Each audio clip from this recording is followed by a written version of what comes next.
제가 이 교재를 빨리 만드느라고 이 예배에 가장 중요한 건 아니지만 어쨌든 중요한 예배 중에 하나가 이제 성막 예배가 있는데 성막 예배에 대해서 제가 빼먹었더라고요. 그래서 오늘 성막 예배에 대한 공부를 좀 하고 다음 주에 다윗 장막의 예배를 들어가도록 하겠습니다. 출애굽을 하고 난 다음에 하나님께서 이스라엘 백성들에게 준 커다란 두 가지가 있어요. 뭐죠? 율법을 주셨죠. 율법을 주셨죠. 그 다음에 또 성막을 주셨죠. 그죠? 이 두 가지는 서로 상호 보완적입니다. 율법은 뭘 나타내겠어요?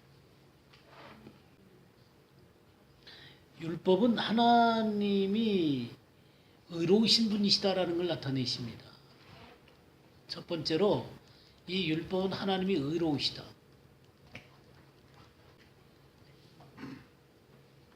그러니까 율법을 폐한다라고 하는 얘기가 있는데 율법을 완성한 거지 율법을 폐한 게 아닙니다. 율법을 그리스도가 이루셔서 율법이 폐해진 게 아니라 율법을 오히려 굳게 만듭니다. 그 얘기는 무슨 얘기냐면 하나님이 의로우신 것이 폐해진 게 아니거든요. 그 다음에 두 번째로 중요한 게 뭐냐면 하나님의 백성의 의의 지침서가 됩니다. 이 율법은 하나님의 백성들의 의의 지침이 되는 거예요.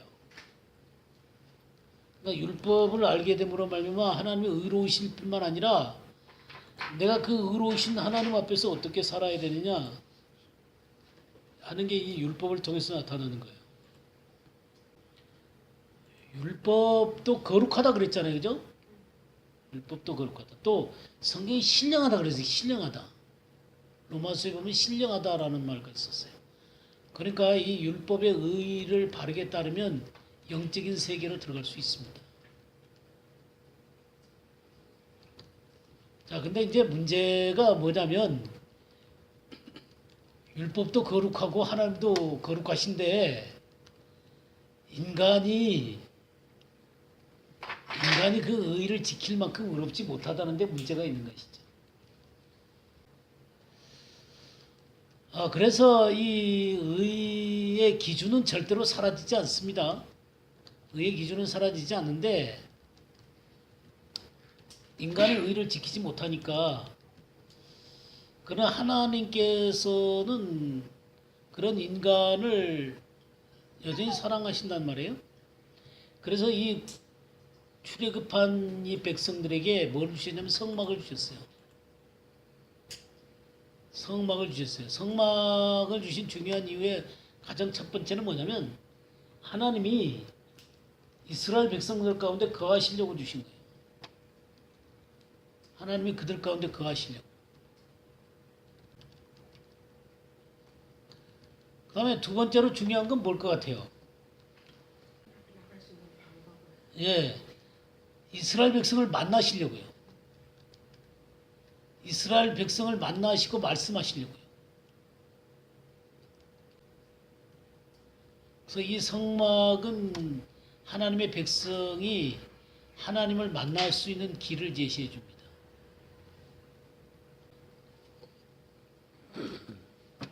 우리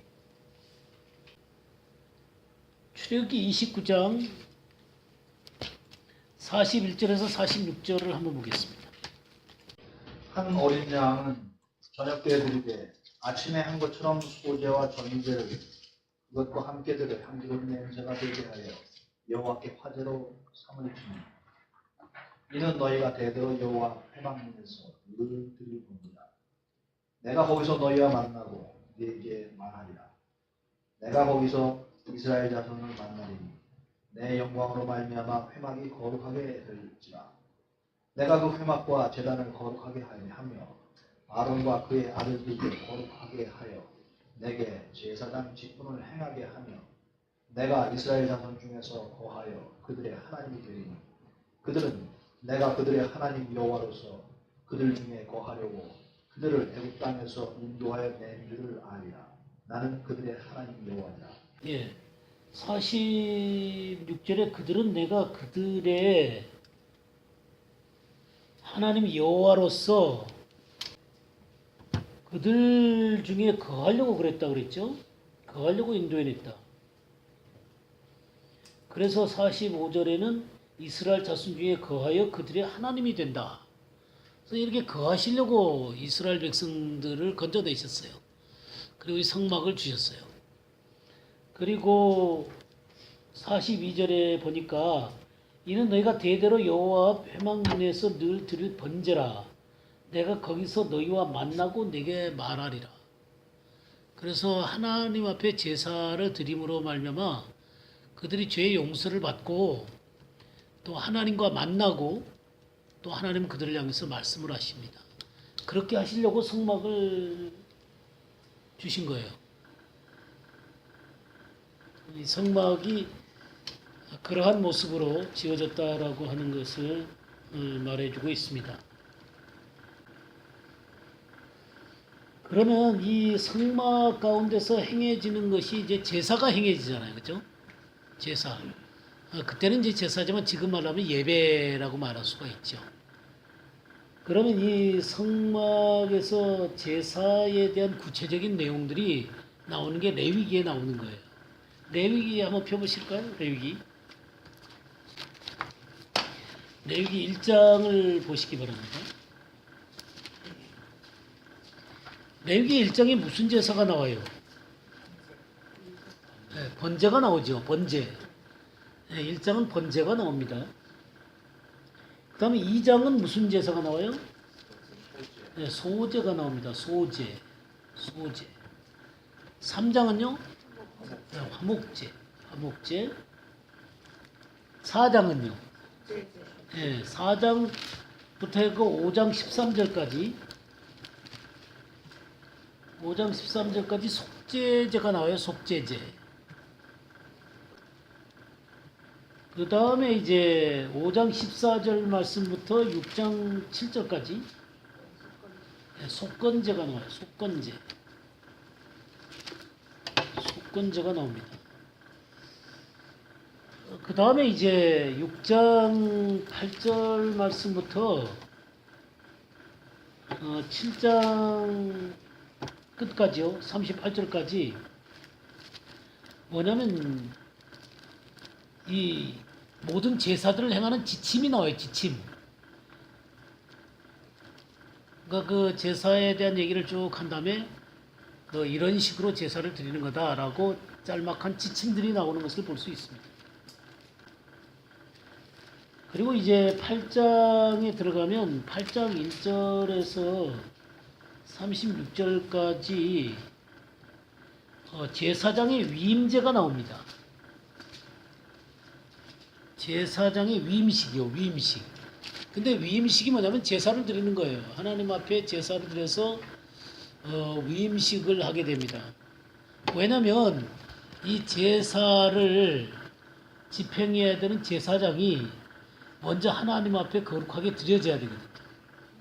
그러니까 저 거룩하게 준비되어야만 제사를 드릴 수가 있기 때문에 제사에 대한 여러 가지 얘기를 한 다음에 제사장의 위임부터 하는 것입니다. 특별히 아론 대제사장, 그 아론 대제사장을 대제사장과 그의 아들 제사장들을 세우는 모습을 볼 수 있습니다.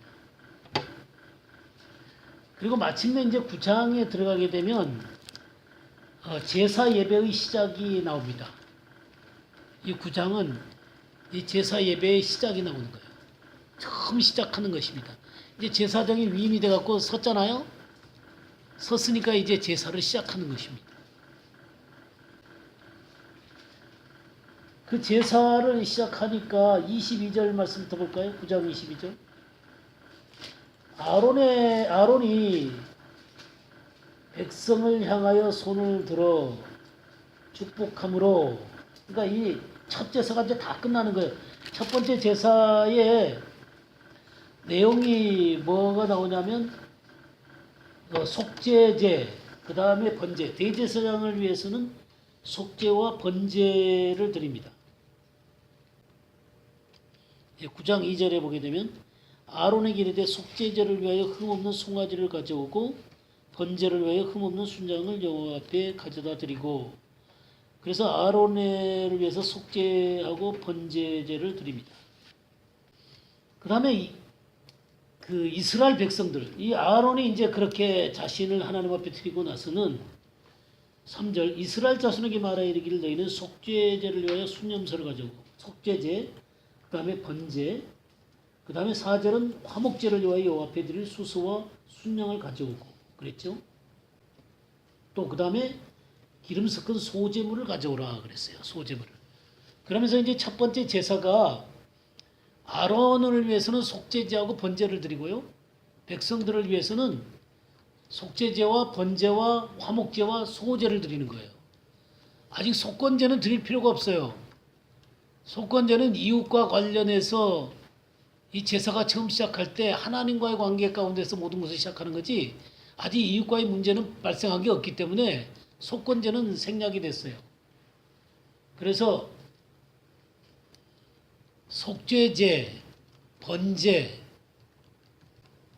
그 다음에 화목제, 그 다음에 소제, 순서가 이렇게 되는 거예요.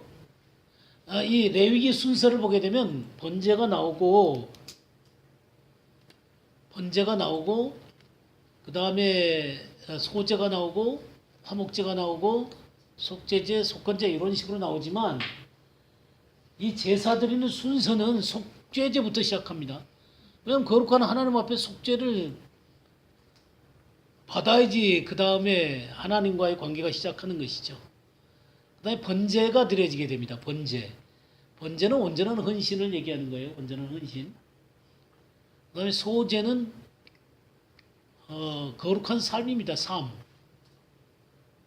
삶의 문제를 다루는 거예요. 그 화목제부터 화목제가 되죠. 하나님과 인간, 또 인간과 인간 사이에 감사와 나눔의 제사예요. 이 제사는 하나님하고도 나누고 인간들끼리도 나누고 감사와 나눔의 제사입니다. 그래서 함께 즐거워하는 제사예요. 왜냐하면 속죄제가 드려졌고 번제가 드려졌기 때문에 이제 하나님과는 이제 나눔, 서로 간 감사를 드리면서 하나님과 인간 사이에 이 화평, 영어에 보면 피스 오퍼링이라고도 하고요. 피스 오퍼링, 그러니까 화목제지요. 그렇게 피스 오퍼링이라고도 하고 shared 오퍼링이라고 그래요. 나눔의 제사. 그러니까 하나님과 인간이 같이 즐거워하는 제사예요. 그래서 하나님께 기름이 드려지고 또 인간에게는 고기를 먹게 되죠. 그래서 이 아론과 그의 자손들이 함께 이 고기를 먹을 수 있습니다. 그래서 그런 것들이 나오고요. 그 다음에 이제 소제가 나오는 거예요. 그러면서 그의 삶 가운데 성결된 삶이 주어지게 되는 것이죠. 그러니까 이런 순서로 되어져 있는 것들을 보게 됩니다. 그런 순서로 되어져 있어요. 그렇게 이제 다 끝난 다음에 22절에 보게 되면 9장 22절 아론이 백성을 향하여 손을 들어 축복함으로 속죄제와 번제와 화목제를 마치고 내려오니라. 모세와 아론이 회목에 들어갔다가 나와서 백성에 축복하며 여호와의 영광이 온 백성에게 나타나며 불이 여호와 앞에서 나와 제단 위에 번제물과 기름을 사른지라. 온 백성이 이를 보고 소리 지르며 엎드렸더라. 그러니까 아론이 이 모든 제사를 끝난 다음에 첫 번째 제사예요. 알겠죠? 이 9장은 첫 번째 제사예요. 첫 번째 제사를 하고 손을 들어서 뭘 했어요? 축복했죠? 이 축복이면 아론의 축복으로 했을 거예요. 아론의 축복. 우리가 민수기 6장에 보게 되면 6장 22절에서 27절 한번 볼까요? 여호와께서 모세에게 말씀하여 이르시되 아론과 그의 아들들에게 말하여 이르기를 너희는 이스라엘 자손을 위하여 이렇게 축복하여 이르되 여호와는 내게 복을 주시고 너를 지키시기를 원하며 여호와는 그의 얼굴을 내게 비추사하게 베푸시기를 원하며 여호와는 그 얼굴을 내게로 향하여 대사 평강 주시기를 원하노라 할지니라 하라. 그들은 이같이 내 이름으로 이스라엘 자손에게 축복할지니 내가 그들에게 복을 주리라. 예. 이게 이제 축복의 놀라운 메시지죠. 이건 여러분들이 잘 아실 것입니다. 아론의 축복. 우리 그 카톡에도 올라왔더라고요. 여호와는 내게 복을 주시고 너를 지키시기를 원한다. 또 은혜 베푸시기를 원한다. 얼굴을 비춰서 은혜 베풀기를 원한다. 또 그 얼굴을 내게로 향하여서 평강 주시기를 원한다. 근데 이런 축복이 누구한테 오냐면 이스라엘 백성들한테 오는데 특별히 27절 보게 되면 그들은 이같이 내 이름으로 이스라엘 자손에게 축복할지니 이렇게 쓰는데 이게 정확한 번역이 아니에요. 정확한 번역이 아니고 이 NIV만 하더라도 어떻게 되냐면 그 이스라엘 백성 위에 내 이름을 둘 것이다 그렇게 돼 있거든요. 그리고 나는 그들을 축복할 것이다. 그러니까 하나님의 이름을 둔 백성들을 축복하는 거예요. 그러면 하나님의 이름을 둔 백성들, 하나님의 이름을 둔 백성들이라는 얘기는 하나님의 이름에 합당한 백성들이라는 거예요. 사실 이 놀라운 축복을 광야에서 이스라엘 백성들이 아론에게 축복을 받았잖아요. 그럼에도 불구하고 이 놀라운 축복을 받지 못한 채로 광야에서 대부분 사람들이 다 죽었어요. 그건 뭐냐면 여호와의 이름을 그 위에 두었음에도 불구하고 여호와의 이름을 둔 백성처럼 살지 못했기 때문이에요. 그러니까 이 축복이 아론의 축복이 굉장히 중요한데 여호와의 이름을 둔 백성들로서의 합당한 삶을 사는 이들에게 이 축복이 임하는 거예요. 저는 이 아론의 축복을 노래하는 그런 노래들을 이렇게 들으면서 부르는 사람이나 듣는 사람들이나 굉장히 흥겹게 이 찬양을 부르고 듣더라고요. 물론 우리는 이것을 기쁘게 불러야 됩니다. 왜냐하면 너무 놀라운 축복이잖아요. 근데 그런 생각이 들더라고요. 정말 이 축복을 받을 만한 여호와의 이름을 그 위에 둘 만한 사람들인가? 그 찬양을 할 때, 그리고 그 찬양을 함께 부를 때, 그리고 축복하는 그 축복의 이 놀라운 메시지가 이 놀라운 메시지가 저들의 삶에 관통을 하면 너무 좋겠다. 그런 생각이 드는데 정말 여호와의 이름에 합당한 사람으로서 살아가면서 저 노래를 부르고 있는가. 굉장히 흥겹게 부르는데 여호와의 이름을 그들 위에 둔 그들의 삶이 진정으로 돼 있는가. 이게 굉장히 중요한 얘기잖아요. 그러니까 이 축복을 받았던 이스라엘 백성들이 광야에서 대부분 다 죽었단 말이에요. 왜냐하면 그들은 여호와의 이름으로 일컬음을 받은 백성이지만 그 이름에 합당한 모습으로 살지 못했기 때문이거든요. 그러니까 축복을 하나님이 주시려고 준비를 했다가도 오히려 하나님이 진노하실 수밖에 없었다는 것이죠. 그러니까 이런 아론의 축복들 너무 놀라운 축복이죠. 하나님이 얼굴을 비추셔서 은혜를 베푸시고 여호와의 그 얼굴을 향하여 너희에게로 드사 너에게 평강을 주시고 복을 주시고 너를 지키시는 이 놀라운 메시지가 축복으로 우리의 삶 가운데 오려면은 그 이름에 합당한 모습을 우리가 살아야 되거든요. 그런 것과 관련이 있다는 사실들을 말씀을 하고 있습니다. 근데 사실 이 축복을 아론이 손을 들어서 이렇게 축복을 했어요. 이 레위기 9장 22절에 아마 이 아론의 축복을 했을 것입니다. 아론의 축복을 이렇게 했을 때 그때 처음 제사가 드려졌으니까 얼마나 거룩한 상태예요. 그죠? 예? 처음 제사를 드렸으니까 너무너무 그냥 이 벅찬 시간이었을 거라고 생각해요. 그때 여호와의 영광이 거기에 임하고 불이 나와가서 번제를 전부 다 태우는 거예요.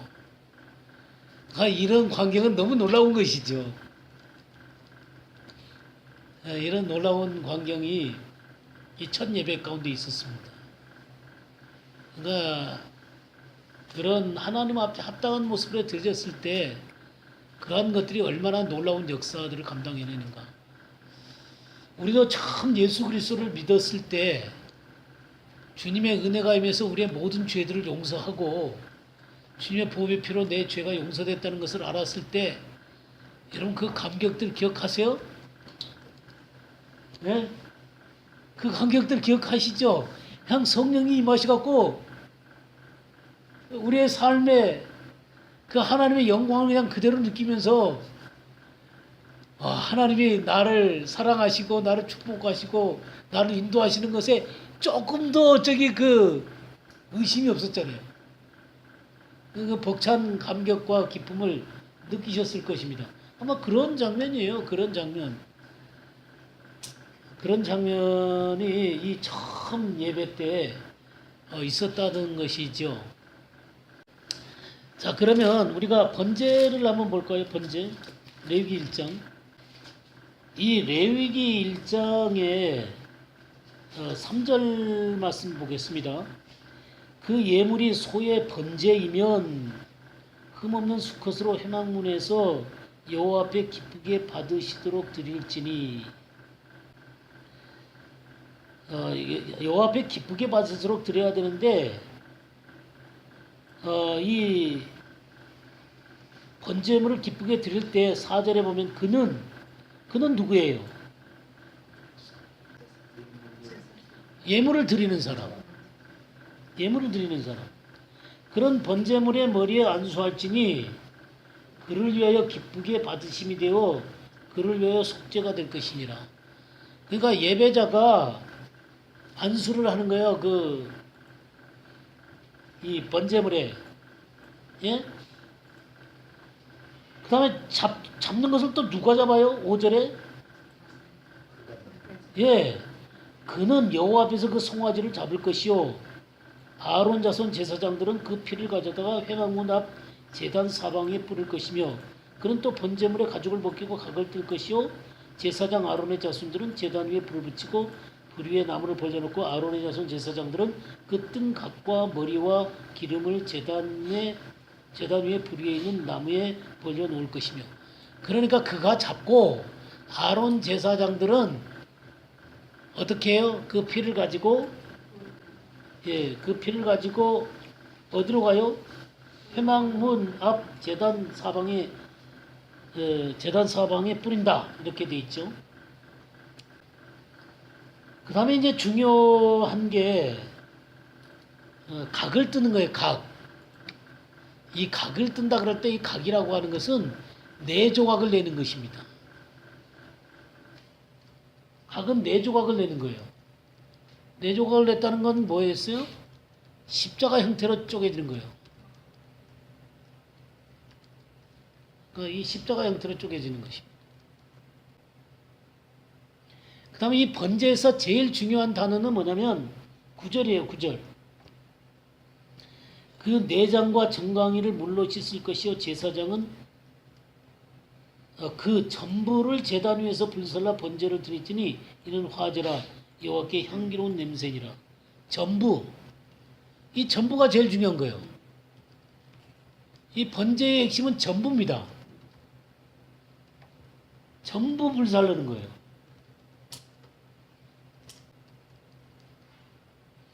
그러니까 이 번제의 핵심은 모든 것을 불태우는 것입니다. 남김없이 전부 다 각을 떠가지고 하나님 앞에 불태우는 거예요. 우리 주님이 먼저 번제가 되셨죠. 십자가에서 번제가 되셔서 속죄를 이루셨어요. 속죄.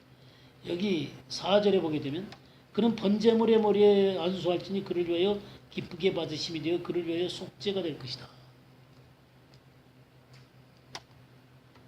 이 속죄라는 게요, 영어에 보면 어톤먼트입니다. 어톤먼트.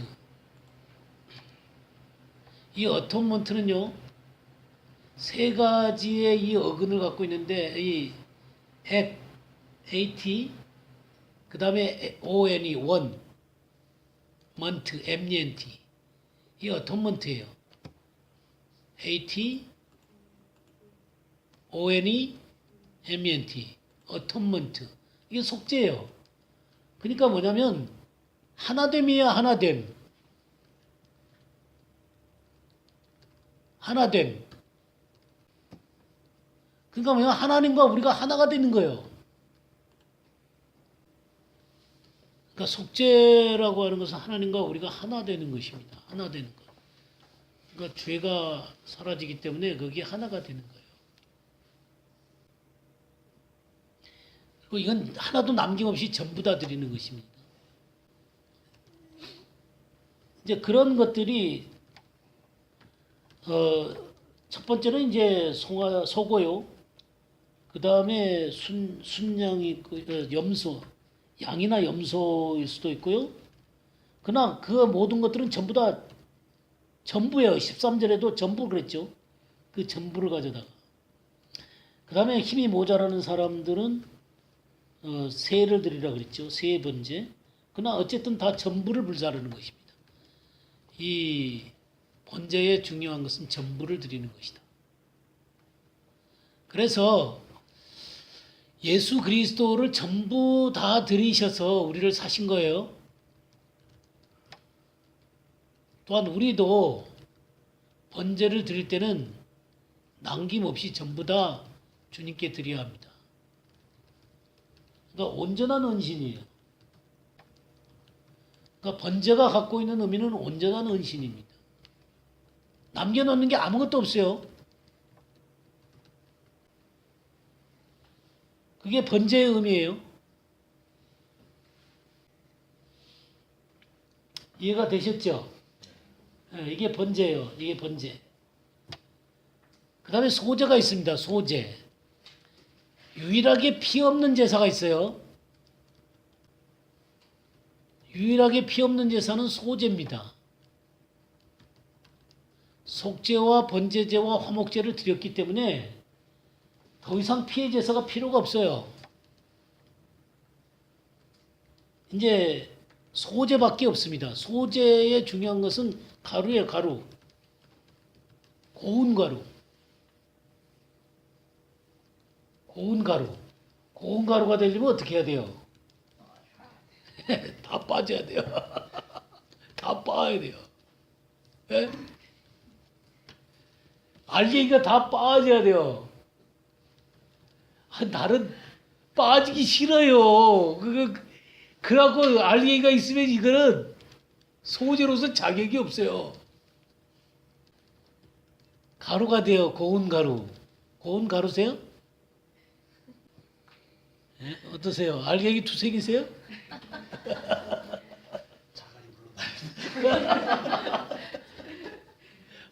아니, 아직도 자갈 불러다니시면 안 돼요.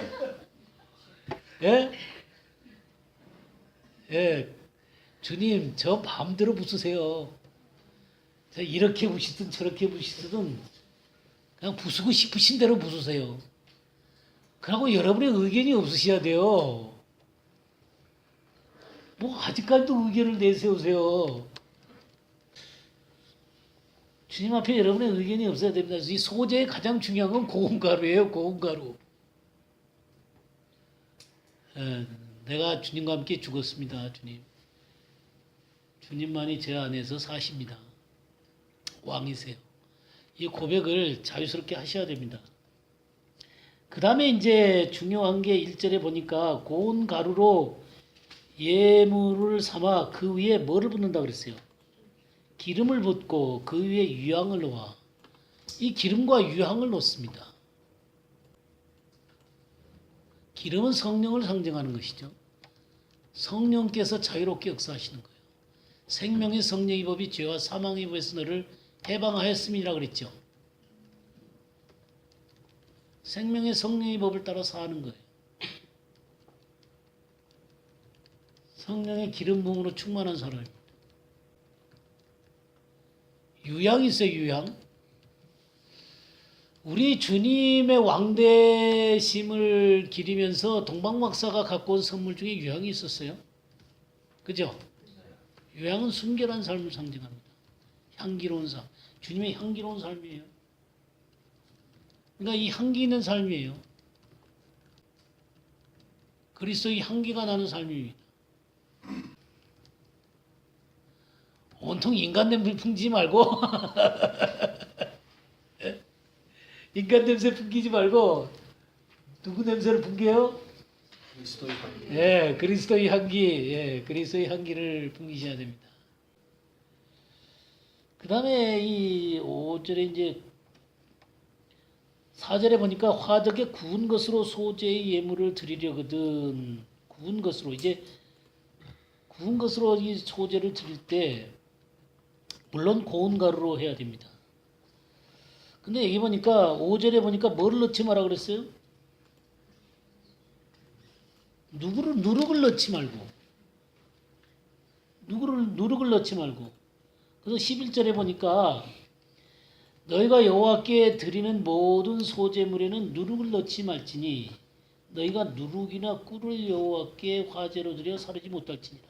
그러니까 두 가지를 넣지 마라 그랬어요. 뭐하고 뭐요? 네, 누룩하고 꿀을 넣지 마라 그랬어요. 물론 누룩은 죄를 상징합니다. 죄가 들어와서는 안 되죠. 죄가 들어와서는 안 돼요. 소재, 이 향기로운 삶을 주님 앞에 드리는데 죄가 들어오면 그게 향기로운 삶이 안 되겠죠. 그죠? 그 다음에 꿀이 들어가면 안 돼요. 꿀은 뭐 하는 거예요? 네, 단맛이요. 단맛. 세상의 단맛. 세상의 단맛을 내가 즐기는 것입니다. 좀 건조하게 사세요. 제가 단맛 되게 좋아하거든요. 저 이 커피도 달겨 먹고 그런데 세상의 단맛을 너무 좋아하지 마세요. 그러니까 우리가 세상에 살면 아주 모든 것들이 다 그냥 우리가 수도승은 아니니까 세상 속에 우리가 살지만 세상의 단맛이 나를 지배하시면 안 됩니다. 세상의 단맛이 우리를 지배하면 안 돼요. 그 단맛이 진해지면 우상숭배가 되는 것입니다. 탐심 곧 우상숭배니라 그랬는데. 그러니까 이 세상의 단맛을 자꾸만 탐하면 안 돼요. 세상에 있는 모든 것이 육신의 정욕과 안목의 정욕과 이생의 자랑이라 그랬죠. 이생의 자랑거리, 안목의 정욕, 눈의 욕망을 따라 살지 않고 또 육신을 즐겁게 하는 데 살지 않고 예? 이렇게 누룩이나 꿀을 집어넣으면 안 돼요. 알겠죠? 네. 그 한 가지 근데 더 첨가를 하셔야 돼요. 13절. 내 모든 소재물에 뭐를 치라 그랬어요? 소금을 치라. 내 하나님의 언약의 소금을 내 소재에 빼지 못할지니 내 모든 예물에 소금을 드릴지니라. 꼭 이 소재는 또 소금을 쳐야 돼요. 소금. 소금이 그 맛을 잃으면 무엇으로 짜게 하려 그랬죠? 이 소금의 맛. 이 소금의 맛이 뭘까요? 짠맛이죠, 물론. 짠맛인데 여기 언약의 소금이라고 그랬잖아요. 언약의 소금. 언약의 소금. 하나님과 나 사이에 언약한 그 소금이죠. 그러니까 하나님 말씀 앞에 순종함으로 내는 맛이에요. 순종함으로 내는 맛. 하나님 나라의 맛이에요. 하나님 나라의 맛. 그거를 첨가를 시키셔야 돼요. 이 소재는. 여러분 사람들이 이렇게 맛보시면 하나님 나라의 맛이 나오세요.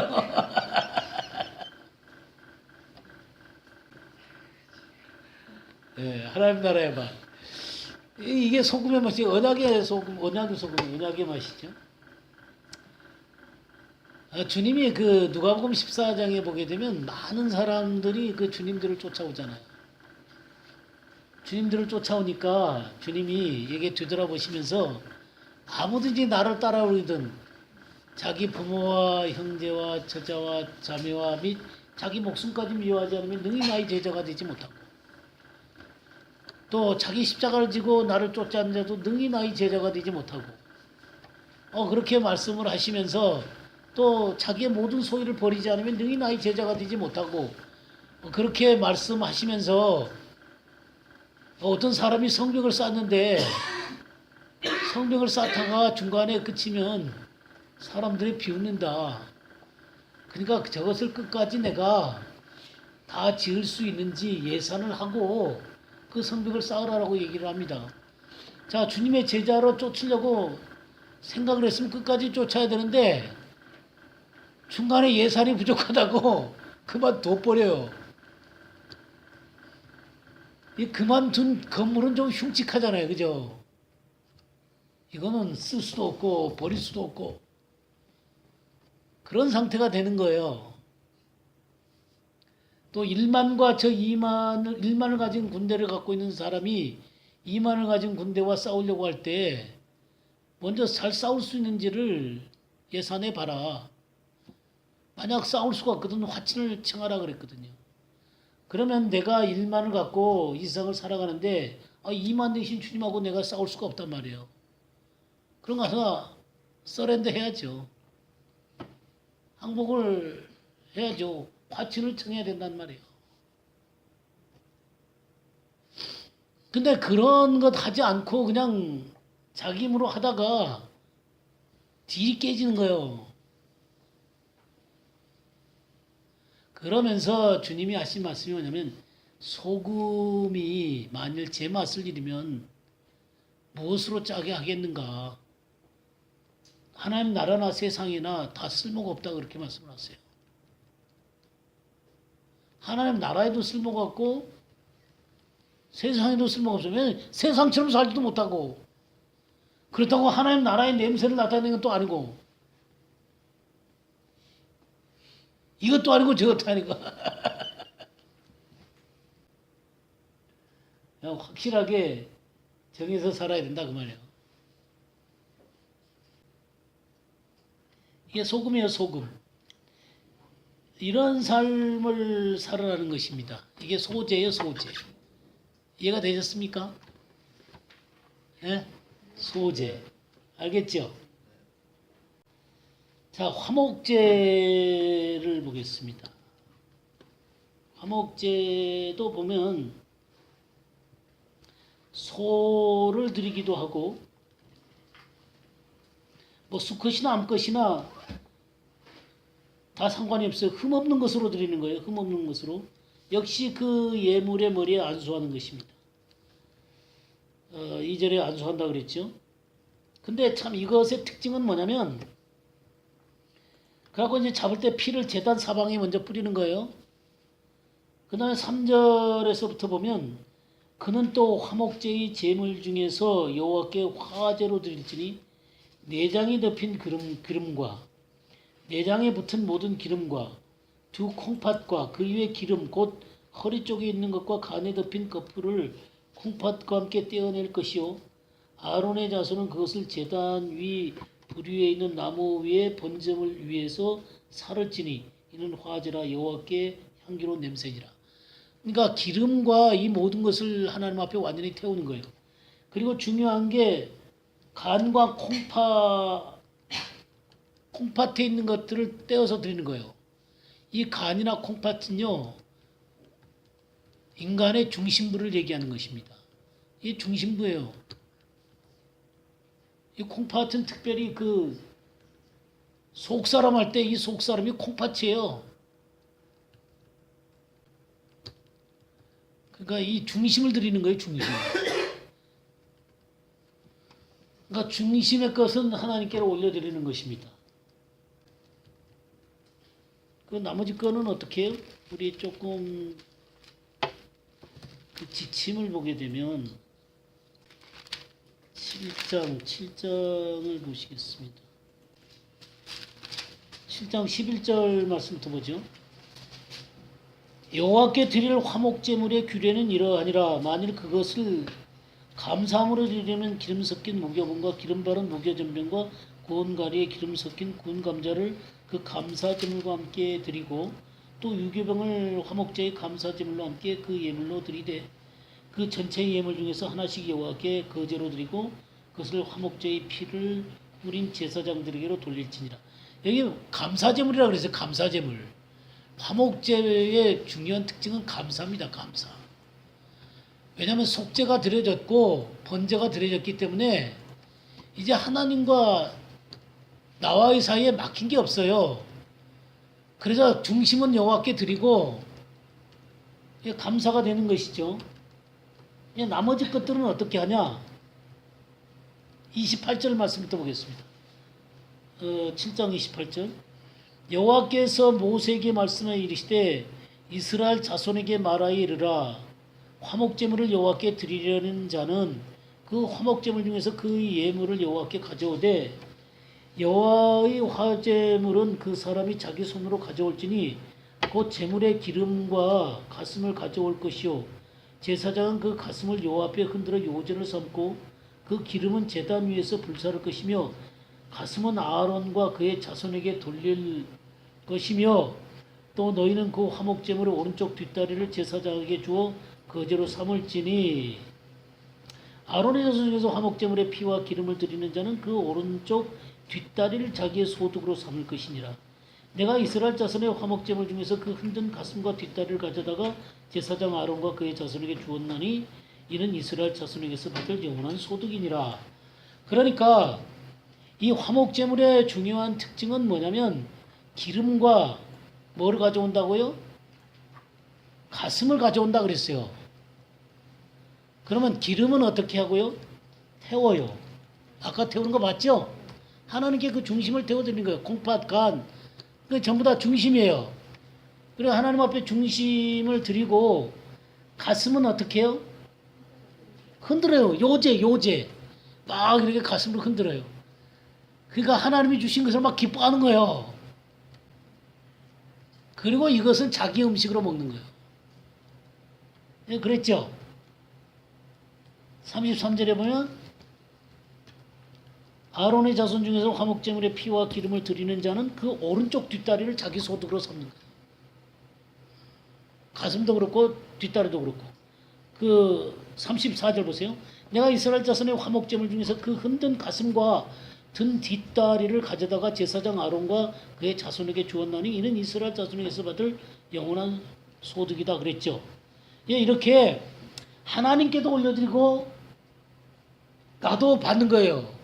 기쁘게 흔들어서 받는 거예요. 그러니까 이게 감사가 되고 기쁨이 되고 서로 간에 이 하나님께도 기쁨이 될 뿐만 아니라 이것을 갖다가 가족들이 또 전부 다 어디서 먹냐면 이 정해진 곳에 가서 함께 먹는 거예요. 이게 뜰에서 먹는 거예요. 성전 뜰에서 같이 먹는 거예요. 그러니까 하나님하고도 하나님도 거기에 동참하시고 또 이 제사장 가족들도 서로 동참해 갖고 함께 나누는 거예요. 이게 화목제예요. 이게 화목제. 굉장히 기쁨의 제사죠. 그 기쁨의 제사예요. 막 흔들어 주신 걸 감사하고 막 흔들어갖고 야 감사합니다 막 흔들어서 자기의 이 음식으로 먹는 것입니다. 재밌죠? 네. 이 제사들이 너무 재밌어요. 하나하나가 너무 재밌습니다. 그 다음에 그 다음에 이제 네 번째 4장 보면 속죄제가 나와요. 속죄제. 이 속죄제의 중요한 특징은 1절부터 보겠습니다. 여호와께서 모세에게 말씀하여 이르시되 이스라엘 자손에게 말하여 이르라. 누구든지 여호와의 계명 중 하나라도 그릇 범하였으되 만일 기름 부음 받은 제사장이 범죄하여 백성의 허물이 되었으면 누가 죄를 범한 거예요? 네, 제사장의. 그러니까 여기에 네 종류의 사람이 나오거든요. 제사장이 나와요. 제사장. 3절은 제사장. 그 다음에 또 13절 만일 이스라엘 온 회중이 여호와의 계명 중 하나라도 부지 중에 범하여 허물이 있으나 스스로 깨닫지 못하다가 그 범한 죄를 깨달으면 누가 죄를 범한 거예요? 이스라엘 온 회중. 이스라엘 온 회중. 그 다음에 22절 만일 족장이 그의 하나님 여호와의 계명 중 하나라도 그 중에 범하여 허물이 있었는데 그가 범한 죄를 누가 그에게 깨우쳐 주면 그는 흠없는 순염소를 예물로 가져라. 이게 또 족장이 또 죄를 범한 거예요. 그 다음에 27절 만일 평민의 한 사람이 여호와의 계명 중 하나라도 부지 중에 범하여 허물이 있었는데, 그러니까 여기는 평민 중에 한 사람. 그러니까 여러 계급에 있는 사람들이 죄를 범하는 거죠, 그죠? 근데 그것이 각자 달라요. 이 제사장의 범죄는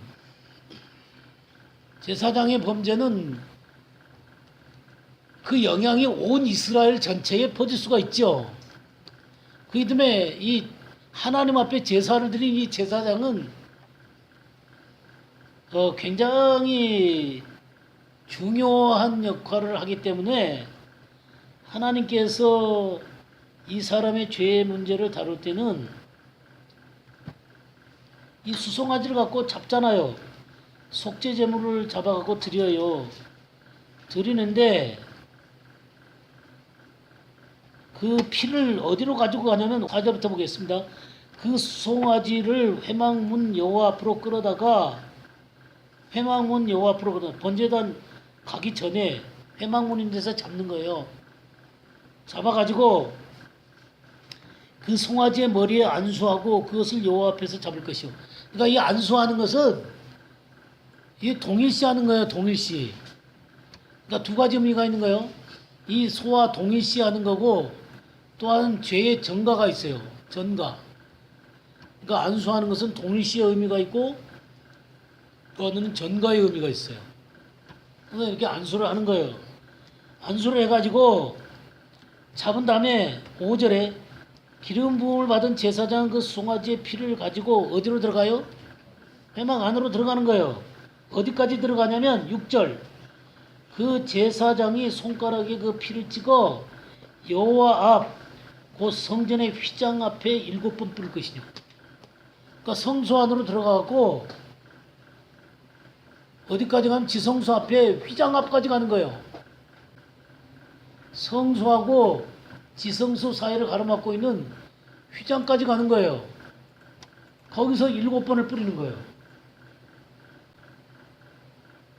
그럴 뿐만 아니라 7절 제사장은 또 그 피를 여호와 앞 회막 안 향단 뿔들에 바르고 이 향단 뿔은 뭐 제단 뿔을 얘기하는 거예요. 번제단 뿔.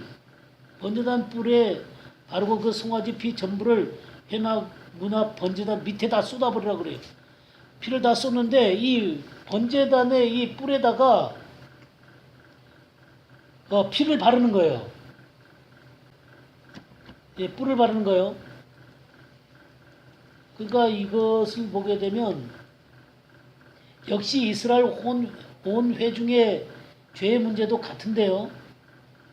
거기에도 보게 되면 또 그 피로 회막안 여호와 앞에 있는 제단 뿔들에 바르고 그의 피 전부는 회막문 앞 번제단 밑에 쏟을 것이다. 그리고 이 제단의 이 뿔들에 바르는 거예요. 피를. 그러니까 이 제사장이나 이 온 회중은 중요하잖아요. 그러니까 제사장은 전체를 대표하기 때문에 중요하고 또 이스라엘 온 회중이 죄를 범했을 때 그 문제를 해결할 때는 번제단에도 바르고 여호와 앞에 있는 성소와 지성소 사이에 있는 휘장 안에까지 들어가고 거기서 피를 쏟아요. 왜냐하면 근원에서부터 잘못했기 때문에 거기 가서 피를 뿌려야 되는 거예요. 그래서 이 제사장과 이 온 회중은 거기까지 가서 피를 뿌리는 것입니다. 여기 16절, 17절에도 온 회중에도 그랬죠. 기름 부음을 받은 제사장은 그 수송아지의 피를 가지고 회막에 들어가서 그 제사장의 손가락으로 피를 찍어 여호와 휘장 앞에 7번 뿌리라 그랬죠. 또 그 피를 회막한 여호와 앞에 있는 제단 뿔들에 바르고. 그러니까 똑같아요. 이 제사장의 죄나 온 회중의 죄는 이렇게 제단 뿔에도 바르고 또 여호와 앞에 그 휘장 앞에 가서 7번 뿌리는 거예요. 한 존전 앞에 가서. 아직 속죄일은 아니기 때문에 휘장 안으로 들어가지는 않습니다. 그렇지만 휘장 그 앞에다 뿌리는 거예요. 그래서 이 중요한 범죄, 그러니까 범죄라는 것은 전부 다 똑같은 게 아니다 이거예요. 그러니까 이 제사장이 짓는 범죄나 온 회중이 짓는 범죄에 대해서 하나님이 이렇게 철저하게 이 번제단에서 또 이 장막 안에 거기 그 휘장까지 가갖고 거기서 뿌리는 게 되는 것입니다. 근데 족장의 죄 있죠, 족장. 이 족장의 죄는 이제 한 조그만 무리들의 이제 족장이겠죠. 족장의 이 죄는 그 안에까지 안 들어갑니다. 안에까지 안 들어가고 24절 보세요. 그 수념소에 머리에 안수하고 여호와 번제물을 잡는 곳에서 잡을지니 이는 속죄제라. 제사한 그 속죄제물의 피를 손가락에 찍어 번제단 뿔들에 바르고 그 피는 번제단 밑에 쏟고 또 그 모든 기름은 화목제의 제물의 기름같이 제단 위에서 불사를 지니 이같이 제사장의 그 범한 죄에 대하여 속죄한즉 그 죄상을 받으리라. 그러니까 이건 제사장이 이제 피를 번제단에게 발라줌으로 이 족장의 죄는 끝나는 것입니다. 그러니까 이 죄는 제사장이 짓는 죄하고 다른 거예요. 무슨 말씀인지 알겠죠? 22절에 이게 족장의 죄다 말이에요. 그죠? 그러니까 제사장의 죄나 이 모든 회중의 죄는 심각하기 때문에 이 휘장까지 가갖고 이렇게 뿌리지만 이 족장의 죄는 그냥 번제단의 뿌림으로 용서를 받게 되는 것입니다. 27절 한 평민의 죄에서도 마찬가지인 거예요. 29절 보면 그 속죄제물의 머리에 안수하고 그 제물을 번제물을 잡는 곳에 잡을 것이요 제사장은 손가락으로 그 피를 찍어 번제단 뿔들에 바르고 그 피 전부를 제단 밑에 쏟고 똑같은 거예요. 그래서 죄상을 받게 되는 것입니다. 그러니까 이렇게 족장이나 이 평민들이나 이런 사람들의 죄는 주님께서 가볍게 이렇게 처리해 주는 것을 보게 됩니다. 그러나 제사장이나 이 모든 회중의 죄는 하나님께서 심각하게 다루고 있는 것들을 볼 수 있습니다. 이게 속죄제입니다. 속죄제. 그 다음에 이제 5장 그 14절 말씀부터 6장 7절까지 속건제가 나와요. 속건제. 6장 보겠습니다. 6장 보면 여호와께서 모세에게 말씀하여 이르시되 누구든지 여호와께 신실하지 못하여 범죄하되 곧 이웃에 맡긴 물건이나 전당물을 속이거나 도적질하거나 착취하고도 사실을 부인하거나 남의 잃은 물건을 줍고도 사실을 부인하여 거짓 맹세하는 등 사람이 이 모든 일 중에 하나라도 행하여 범죄하면 이는 죄를 범하였고 죄가 있는 자니 그 훔친 것이나 착취한 것이나 맡은 것이나 잃은 물건을 주운 것이나 그 거짓 맹세한 모든 물건을 돌려보내되 그 본래 물건의 5분의 1을 더하여 돌려보낼 것이니 그 죄가 드러난 날에 그 임자에게 줄 것이요 그는 또 속건제물을 여호와께 가져갈지니 곧 내가 지정한 가치대로 양떼 중 흠없는 순양을 속건제물을 위하여 제사장에게로 끌어갈 것이요 제사장은 하나님 여호와 앞에서 그를 위하여 속죄한즉 그는 무슨 허물이든지 사함을 받으리라. 그러니까 이거 훔친 물건이라든가 사람과 사람 사이에 이 얽혀 있는 문제를 해결하는 거예요.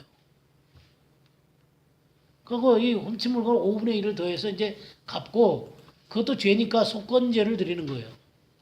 그러니까 속죄제는 하나님과의 관계 가운데서 죄를 짓는 문제라면 속건제는 사람과 사이에서 일어나는 문제예요. 물론 이제 이 속건제 가운데 하나가 더 있는데 그건 성물에 대한 죄예요. 성물을 부지 중에 잘못 이 취급을 했을 때 이 속건제가 필요한 거예요. 그렇지만 어쨌든 간에 이 제사장의 죄가 아니에요. 그냥 일반 사람들이 성물에 대해서 잘못 죄를 범했을 때 이 속건제를 드리는 거예요. 하지만 이 속건제의 중요한 특징은 뭐냐면 인간과 사이에서 일어나는 거예요. 속죄가 하나님과의 관계 가운데서 이루어지는 범죄라면 속건제는 인간과 사이의 문제 가운데 있는 문제를 처리를 하는 거예요. 우리가 보통 자백한다 그러지. 자백한다. 여기에 해당하는 거예요. 발 씻는다. 그런 말 하죠. 이게 여기에 해당하는 거예요. 그러니까 사람과 사람과의 서로 간에 화해하고 풀고 뭐 그러는 거 있잖아요. 그런 거 하라는 거예요. 그래서 이 죄가 제사가 5가지가 다 달라요. 이제 뭔지 알겠죠, 좀? 예? 이렇게 공부하니까 되게 재밌죠? 예. 이게 제사의 이 5가지 종류를 알면, 하나님께 내가 어떻게 살아야 되는 거구나. 하나님과의 죄의 문제를 범했을 때 어떻게 해야 되는 거구나. 인간과 죄를 범했을 때 어떻게 해야 되는 거구나. 그런 까지 여기 자세히 이렇게 나와 있는 것을 보게 됩니다. 결국 그렇게 그럼 이 순서를 한번 정해볼까요? 우리 이 레위기 순서는 번제, 소제, 화목제, 속죄제, 속건제 이렇게 나와 있지만 더 정확하게 하면 뭐 어떻게 되냐면 속죄제, 속건제, 그 다음에 번제, 화목제, 소제 이렇게 드려야 되는 거예요. 아까도 살펴봤지만 이해가 되십니까? 이게 이 순서가 그렇게 된다는 것을 기억하시고요. 근데 자 이렇게 전부 다 이 일을 한 다음에 이 제사를 얘기한 다음에 이제 8장에 들어가면 위임제에 대한 얘기를 해요. 위임제, 위임식에 대해서 얘기를 합니다. 왜 위임식을 해요? 왜 위임제부터 본격적인 제사를 드리기 전에 왜 위임제부터 드리게 됩니까? 네, 제사장이 먼저 거룩하게 하나님 앞에 드려져야지 제사를 집행할 수가 있겠죠? 근데 이 8장에 이 위임제사를 드릴 때 제일 많이 나오는 게 뭔 말인지 아세요? 이 제사장이 제일 중요하잖아요. 그죠? 8장 4절 보세요. 모세가 여호와께서 자기에게 명령하신 대로 5절에서 모세가 회중에게 이르신 여호와께 행하라고 명령하신 것 9절 보세요.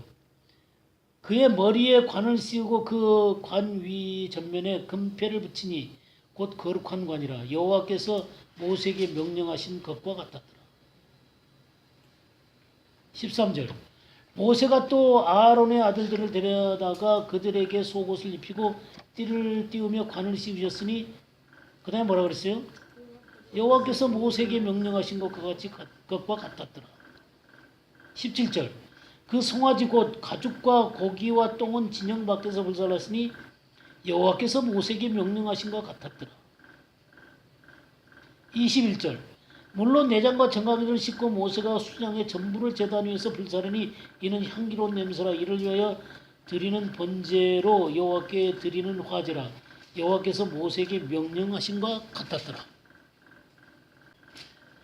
29절에도 이에 모세가 그 가슴을 가져다가 여호와 앞에서 흔들어 요제를 삼았으니 이는 위임식에 잡은 수장 중 모세의 몫이라. 여호와께서 모세에게 명령하신 것 같았더라.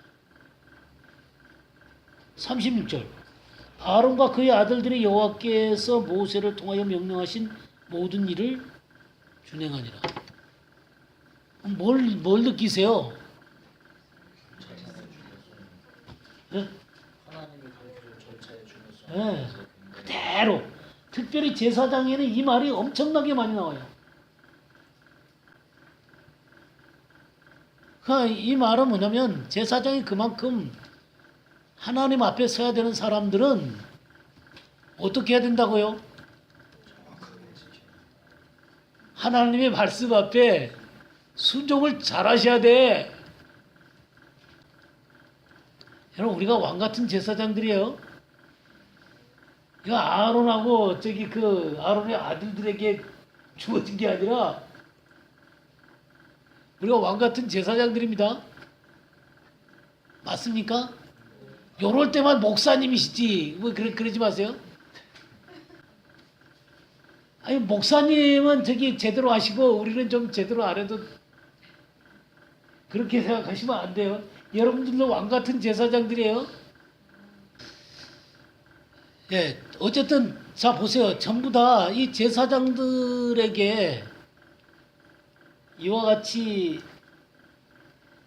참 그 제사장이기 때문에 하나님의 말씀대로 해야 된다는 사실들을 계속 반복해서 철저하게 그것들을 절차를 따라서 그 일들이 행해졌다는 사실들을 보게 됩니다. 그 다음에 이제 중요한 순서가 어떻게 되냐면 먼저 이 6절 보세요. 8장 6절 모세가 아론과 그의 아들들을 데려다가 뭘로 씻겨요?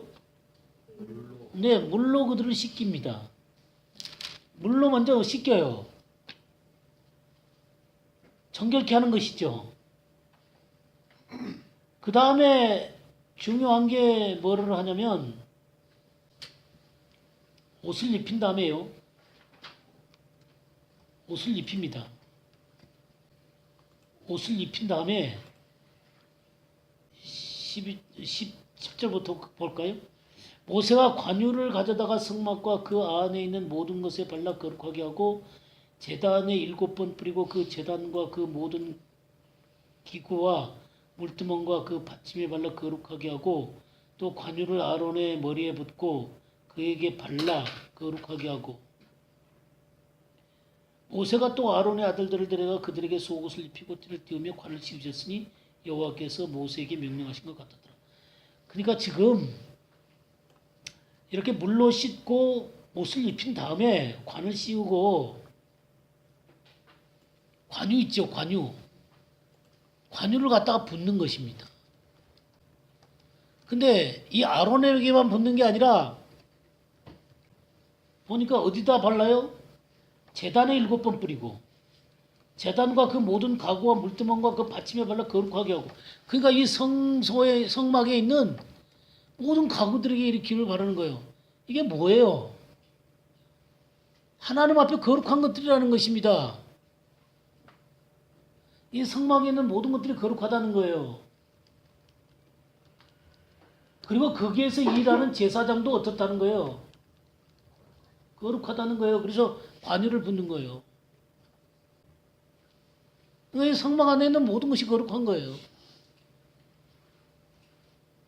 거룩한 기름을 붓습니다.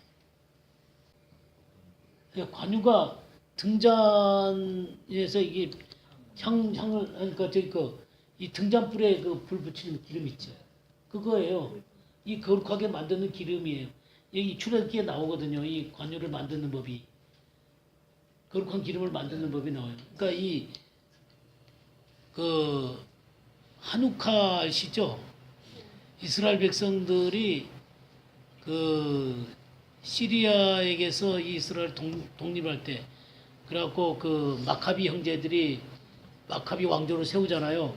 그때 이 성전에 들어갔는데 성전에 이 기름이 한 통밖에 없었어요. 그러니까 하루치밖에 없었어요. 근데 이거를 만들려면 8일이 걸리거든요.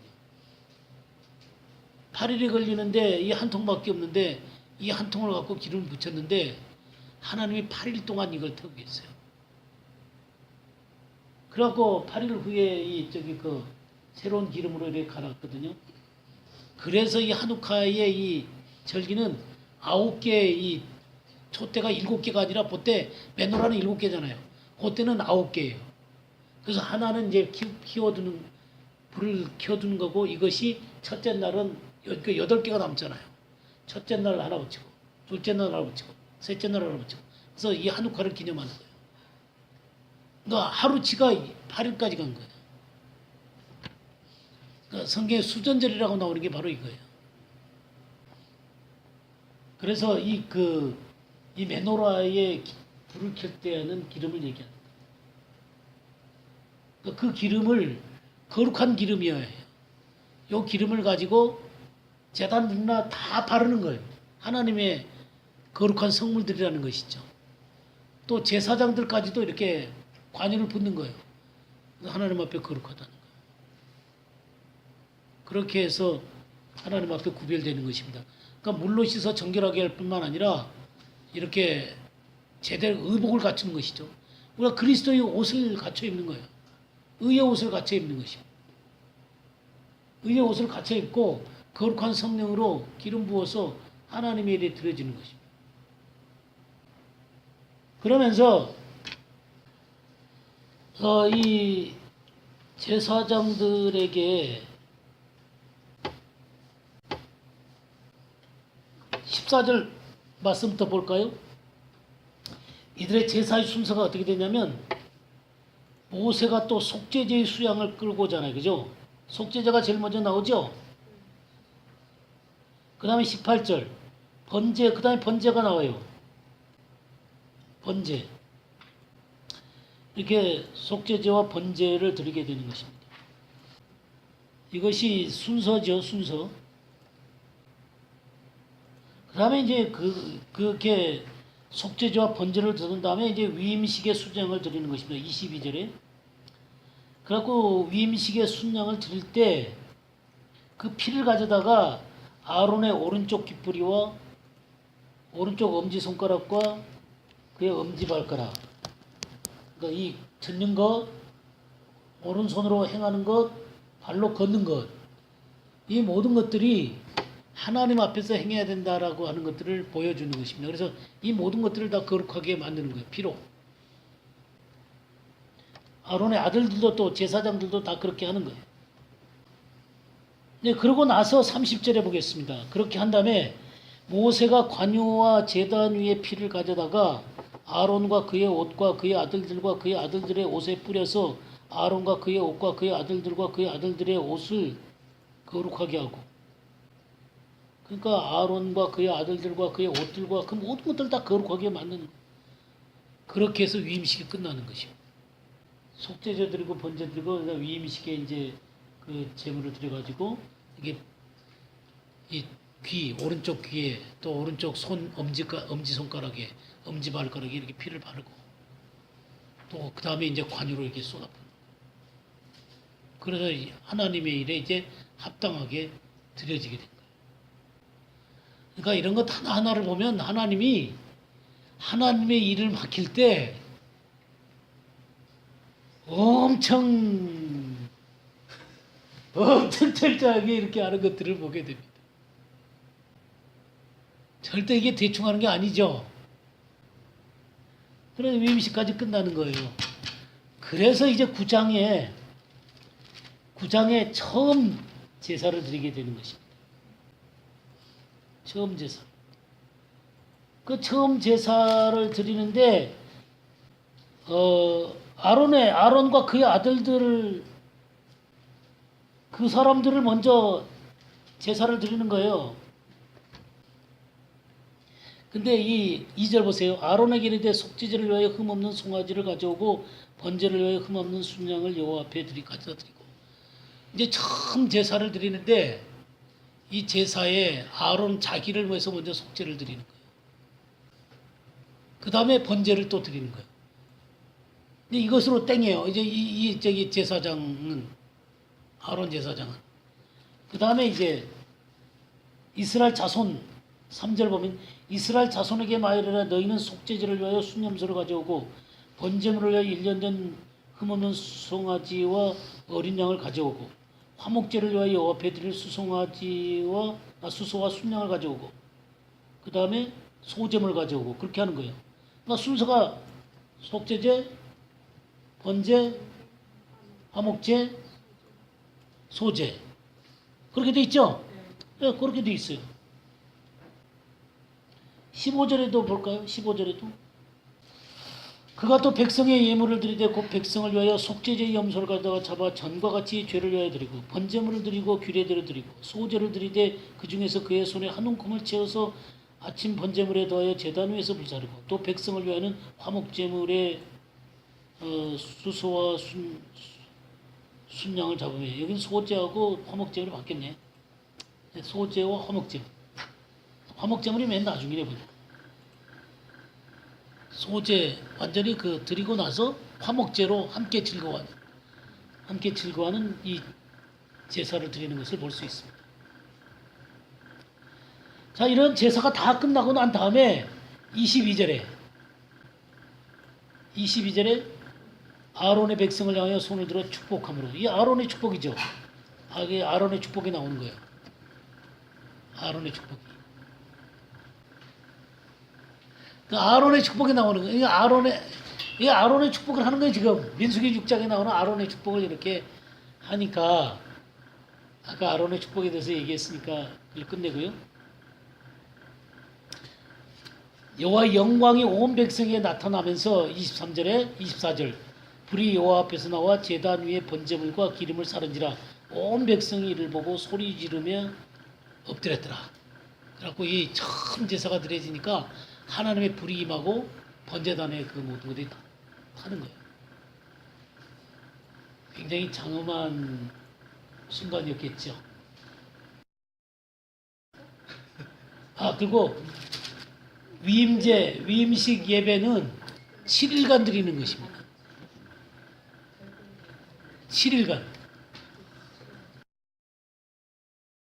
그러니까 이건 정말 확실하게 하나님 앞에 서야 된다는 거예요. 7일 완전 숫자죠. 완전하게 이 위임제가 끝날 때까지 7일간을 하는 것이죠. 자, 이렇게 첫 번째 제사가 드리고 굉장히 놀라운 영광을 받잖아요. 근데 10장을 한번 보겠습니다. 10장. 아론의 아들 나답과 아비후가 각기 향로를 가져다가 여호와께 명령하시지 아니한 다른 불을 담아 여호와 앞에 분향하였더니 불이 여호와 앞에서 나와 그들을 삼키매 그들이 여호와 앞에서 죽은지라. 모세가 아론에게 이르되 여호와의 말씀이라 이르시기를 나는 나를 가까이 하는 자 중에서 내 거룩함을 나타내겠고 온 백성 앞에서 내 영광을 나타내리라 하셨느니라. 아론이 잠잠하니 모세가 아론의 삼촌 우시엘의 아들 미사엘과 엘사반을 불러 그들에게 이르되 나와 너희 형제들을 성소 앞에서 진영 밖으로 메고 나가라 하매 그들이 나와 모세와 말한 대로 그들을 옷 입은 채 진영 밖으로 내니 모세가 아론과 그의 아들 엘르아살과 이다말에게 이르되 너희는 머리를 풀거나 옷을 찢지 말라. 그리하여 너희가 죽음을 면하고 여호와의 진노가 그 온 회중의 미침을 면하게 하라. 오직 너희 형제 이스라엘 온 족속은 여호와께서 치신 불로 말미암아 슬퍼할 것이니라. 여호와의 관유가 너희 위에 있은즉 너희는 회막문에 나가지 말라. 그리하여 죽음을 면하리라. 그들이 모세의 말대로 하니라. 비극적인 사건이 하나 생기는 것입니다. 나답과 아비가 다른 불을 드리는 거예요. 그럼 다른 불이 뭐죠? 명령하지 않은 다른 불. 그럼 이게 뭘까요? 성경에 명확하게 나와 있지 않습니다. 사실. 근데 다른 불에 대한 얘기는 해요. 레위기 8장 35절을 한번 볼까요? 여기 죽는 문제가 나와요. 35절 보면 너희는 7주야를 회막문에 머물면서 여호와께서 지키라고 하신 것을 지키라. 그러면 사망을 면하리라. 사망에 대한 얘기를 합니다. 제대로 안 지키면 어떻게 한다고 그랬어요? 예, 죽는다 그랬죠. 그래서 이 다른 불에 대한 정확한 성경이 이게 다른 불이다라고 얘기한 것은 없습니다. 다른 불이라고 말한 건 없지만 생각해보면 뭐냐면 관유에 다른 것을 섞었지 않았을까? 관유 위에 다른 기름을 섞었다거나, 그러니까 주님이 제정하신 관유가 아니라 다른 것들로 이 관유를 대신했거나, 아니면 주님이 정한 시간에 불을 드려야 되는데 다른 때 드렸거나, 그러니까 뭐 정확하게 다른 불이라고 얘기한 건 없기 때문에 뭐가 다른 불인지에 대해서는 확실하지 않습니다. 그러나 분명한 것은 하나님이 말씀하신 내용과 다른 것으로 드렸다는 거예요. 다른 것으로 드렸다. 근데 이게 다른 불이잖아요. 근데 24절 보면 불이 여호와 앞에서 나와 제단 위에 번제물과 기름을 사른지라. 그럼 여호와 앞에서 불이 나왔는데 하늘에서 떨어졌나요? 아니면 어디서 나왔나요? 예, 성소에서 나왔죠. 성소에 나와서 번제단 위에 불을 붙인 거예요. 하나님부터 불이 나옵니다. 2절 보면 불이 여호와 앞에서 나와 그들을 삼킴에 그들이 여호와 앞에서 죽은지라. 그러니까 이 사람들은 다른 불을 드렸고, 다른 불을 드리니까 여호와께서부터 불이 나와서 죽였어요. 그러니까 여호와의 불이 있고 또 다른 불이 있는 거죠. 그러니까 하나님 앞에 합당하지 않는 다른 불을 드리니까 여호와께서 불이 나와서 그를 죽였어요. 우리가 그 민수기 16장에 보면 고라의 반응 나오죠. 250명이 그 향로를 들고 전부 다 그 하나님 앞에 쓰잖아요. 그때 어떤 일이 벌어졌습니까? 그 향로에서 불이 나오고 다 죽여버리죠. 그 하나님의 그 소멸하는 불이시죠. 소멸하는 불. 자, 이 죽은 사람들의 시체를 모세하고, 그러니까 아론과 또 두 아들은 이 엘르아살과 이다말은 만지지 않습니다. 사촌들이 들어와요. 미사엘과 엘사반이 이 나답과 아비후를 끌어내갑니다. 그러니까 부정하게 이 시체를 만짐으로 하나님 앞에, 지금 이 장면이 뭐냐면 7일 동안 제사를 드리고, 7일 동안 이 위임 제사를 드리고 위임 예배를 드리고 8일째 일어난 사건이에요. 첫 번째 예배를 드리다가, 그가 첫 번째 예배를 잘 드렸어요. 그리고 여호와께서 불이 나와갖고 이 제사가 됐는데 나답과 아비가 딴 불을 드린 거예요. 그가 죽었단 말이에요. 여호와께서 불이 나와서 죽었어요. 그러니까 시체를 만지도 못하고 풀지도 못하고 하나님 앞에 거룩하게 서 있는데 이 시체는 사촌들이 가지고 나가는 거예요. 물론 슬퍼는 해요. 슬픈 사건이지만 백성들도 슬퍼해요. 그러나 함부로 행동을 못하는 거예요. 무서운 사건인 것 같습니다. 예. 그러니까 이게 이 하나님 앞에 제사를 잘못 드렸을 때 어떤 일이 벌어지는가 하는 거를 이 첫 번째 사건 가운데서 나온 거예요, 지금. 그러니 다음에 함부로 행하겠습니까? 근데 이제 12절 보게 되면 모세가 아론과 그 남은 아들 엘르아살에게와 이다말에게 이르되 여호와께 드린 화제물 중 소재의 남은 것 중에 지극히 거룩하니 너희는 그것을 취하여 누룩에 넣지 말고 제단 곁에서 먹되 이는 여호와의 화제물 중 내 소득과 내 아들들의 소득인즉 너희는 그것을 거룩한 곳에서 먹으라 내가 명령을 받았느니라. 거룩한 것을 먹어야 된단 말이에요. 흔든 가슴과 들러오른 뒷다리는 너와 네 자녀가 너와 함께 정결한 곳에서 먹을지니 이는 이스라엘 자손의 화목제물 중에서 내 소득과 내 아들들의 소득으로 주신 것입니다. 이 흔든 거 먹으라 그랬잖아 아까. 그죠? 15절 그 들러오른 뒷다리와 흔든 가슴을 화제물의 기름에 함께 가져다가 여호와 앞에 흔들어 요제를 삼을지니 이는 여호와의 명령대로 너와 네 자손의 영원한 소득이니라. 모세가 속죄제들인 염소를 찾은즉 이미 불살랐는지라 그가 아론의 남은 아들 엘르아살과 이다말에게 노하여 이르되 이 속죄물은 지극히 거룩하거늘 너희가 어찌하여 거룩한 곳에서 먹지 아니하였느냐. 이는 너희로 죄 중에 죄를 담당하여 그들을 위하여 여호와 앞에 속죄하게 하려고 너희에게 주신 것이니라. 그 피는 성소에 들여오지 아니하는 것이었으니 그 제물은 너희가 내가 명령한 대로 거룩한 것을 먹어야 했을 것이니라.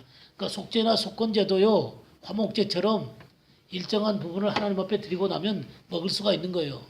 그것도 거룩한 장소에서 먹어야 되는데 먹지 않았고 불살라 버렸어요. 이다말하고 엘르아살이. 그러니까 하나님의 명령을 어긴 거예요. 거룩한 곳에서 먹지 않고 불살라 버린 거예요. 그러니까 모세가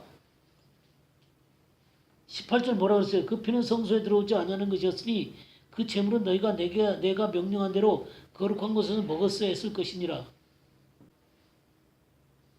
그 이 말을 들었을 때 지금 아닥과 아비오가 죽었잖아요. 그거 이다말하고 엘르아살은 어떻게 했어요? 그 명령대로 안 했으니까. 예, 그러자고요. 그때 19절 보세요. 아론이 모세에게 이르되 오늘 그들이 그 속죄제와 번제를 여호와께 드렸어도 이런 일이 내게 임하였거늘. 그러니까 이게 뭔 말이에요? 속죄제와 번제를 여호와께 드렸어도 이런 일이 내게 임하였거늘. 아답과 아비가 죽었는데 오늘 내가 그 속죄제물을 먹었더라면 여호와께서 어찌 좋게 여기겠으리요. 그러니까 불태웠다 이거예요. 지금 아론하고 모세하고 얘기가 달라요. 모세는 왜 정한 곳에 가서 먹지 않았냐? 근데 아론은 오늘 나답과 아비가 죽었는데 그 불사르지 않고 그거 먹었으면 또 어떻게 됐겠냐 이거예요. 아론의 해석이 다른 거예요. 무슨 얘기냐면 이게 신명기 26장 한번 볼까요? 26장 14절 한번 보겠습니다. 내가 애곡하는 날에 이 성물을 먹지 아니하였고 부정한 몸으로 이를 떼어두지 아니하였고 죽은 자를 위하여 이를 쓰지 아니하였고 내 하나님 여호와의 말씀을 청종하여 주께서 내게 명령하신 대로 다 행하였사오니. 그러니까 죽은 자와 이 애곡할 때 이걸 먹지 않았다는 거예요. 그러니까 상중이었기 때문에 안 먹었다는 겁니다. 이때까지 참 이 말씀을 보면서 아론의 우리는 성숙함을 볼 수가 있습니다. 아론이 출애굽 당시 때 모세가 십계명 받으러 갈 때 뭐 했어요? 금송아지 만들던 사람이었어요. 근데 이렇게 이제 시간이 지나고 대제사장으로 임명을 받고 이 위임제와 다 이런 걸 하고 난 다음에 이 아론은 모세에게 자기 의견을 이제 분명하게 얘기할 만큼 성숙한 사람이 된 거예요. 대제사장으로서 자기 위치가 갖춰지게 된 거죠. 그럴 때 모세가 이걸 듣고 좋게 여겼더라 그랬어요. 그 말이 맞은 거죠. 이날 나답과 아비후는 죽었지만 또 이제 이 아론은 성숙한 대제사장으로서의 자기의 위치의 모습을 딱 갖추고 서 있는 모습을 보게 됩니다. 참 하나님은 굉장히 사랑이 많으신 분이시지만 두려운 분이기도 해요. 특별히 하나님의 역사가 강력하게 나타날 때는 참 두려우신 하나님이세요. 사랑의 하나님도 하지만 초대교회 성령이 역사하고 강력하게 증거될 때 아나니와 삽비라가 예 저기 그 하나님 앞에 거짓말하다가 죽었잖아요, 그죠? 그런 사건하고 똑같은 거예요 이게. 그 우리가 하나님 말씀 앞에 정말 순전하게 서셔야 됩니다. 자, 우리가 이게 성막 예배예요. 그러면 성막 예배를 다시 우리가 좀 생각해 볼게요. 이 성막의 이 겉이 전부 다 테두리가 흰색입니다. 흰천이에요, 흰천. 이 흰천은 하나님의 의로우심을 나타내는 거예요. 이 성막 바깥과 이 성막은 이 흰천으로 말미암아 딱 구별이 됩니다. 하나님의 의로 구별이 돼요. 여기에 문이 4개가 있어요. 그리고 바로 들어가면 여기가 그 재물을 잡는 곳이에요. 잡는 곳.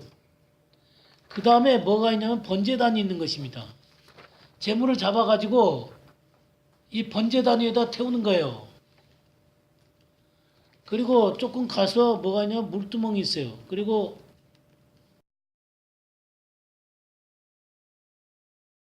그 다음에 성소가 있고 지성소가 있어요. 성소하고 지성소가 있는데 여기 떡상이 있어요. 떡상. 12개의 떡이 놓입니다. 12지파를 상징하는 떡상이 있어요.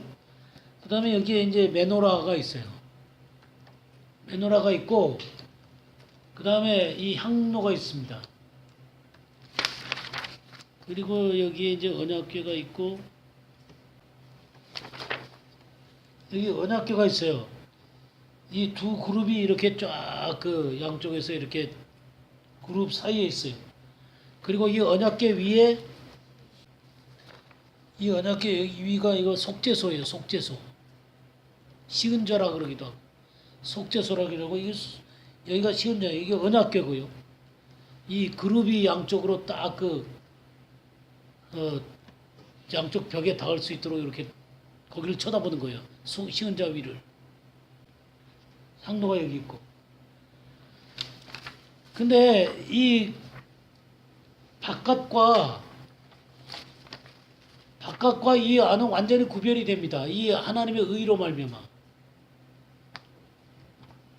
그 다음에 이 뜰과 성소도 완전히 구별이 됩니다.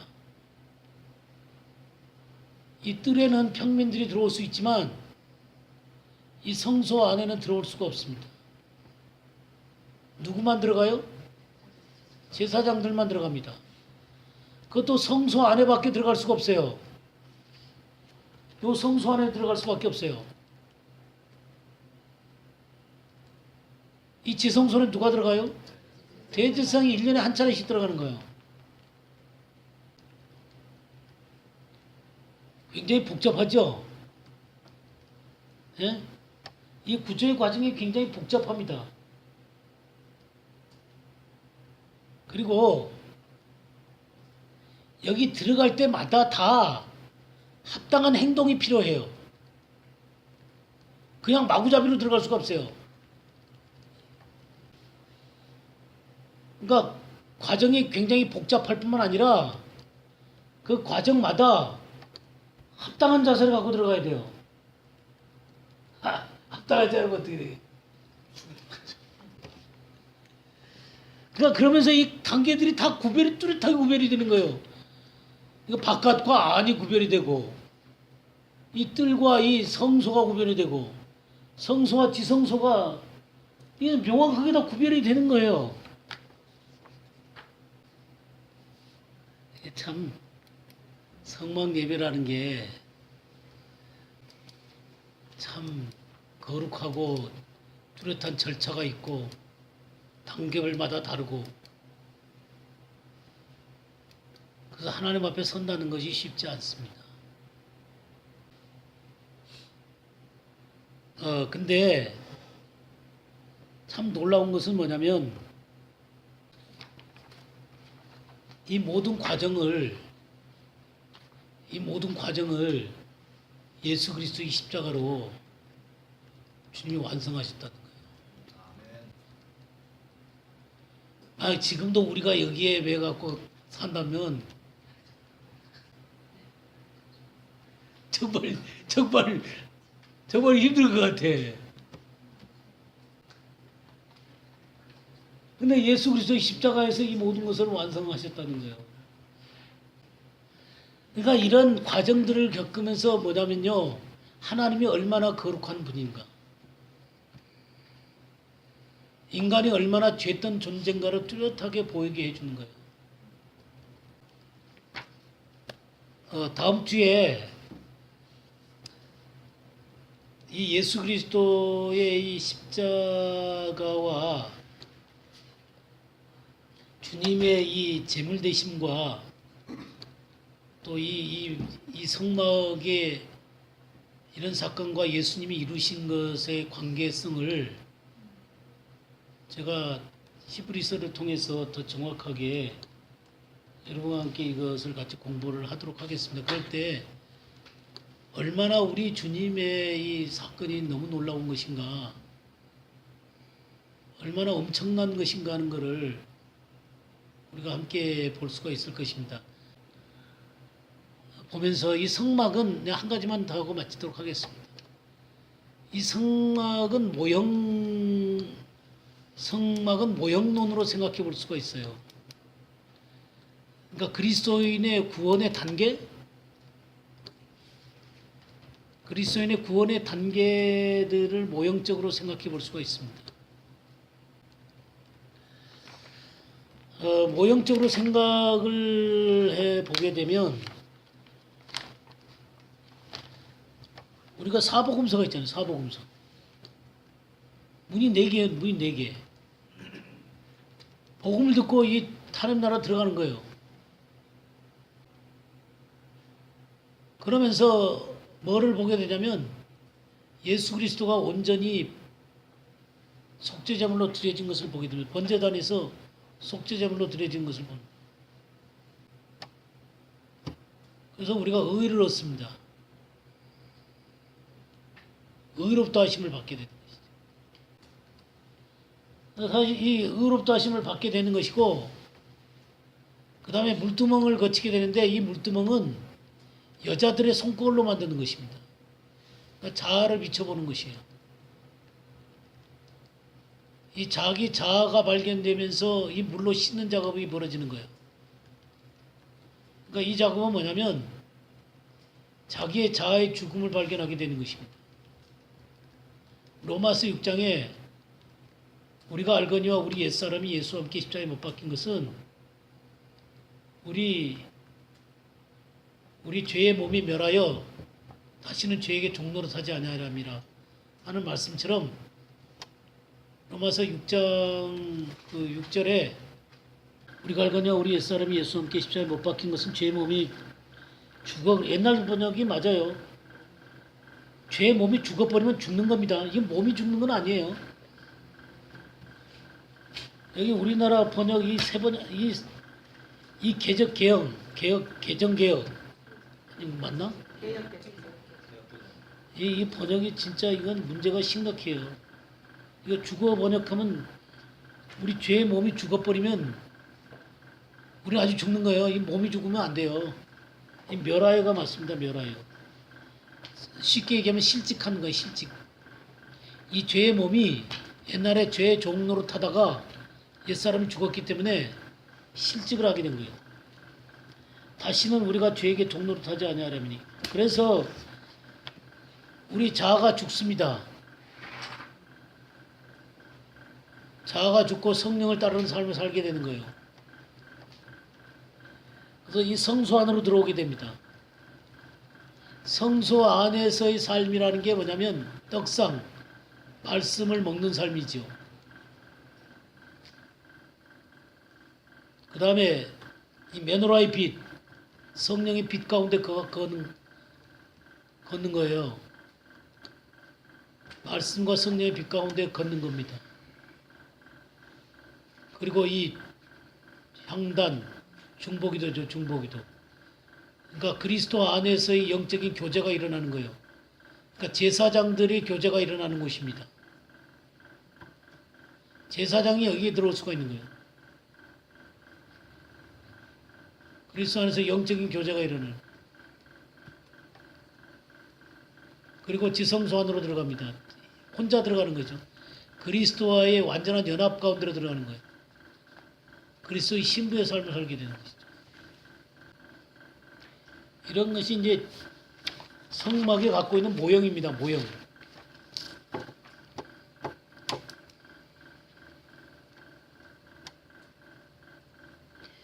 예, 다음 얘기는 다음 주에 더 하죠.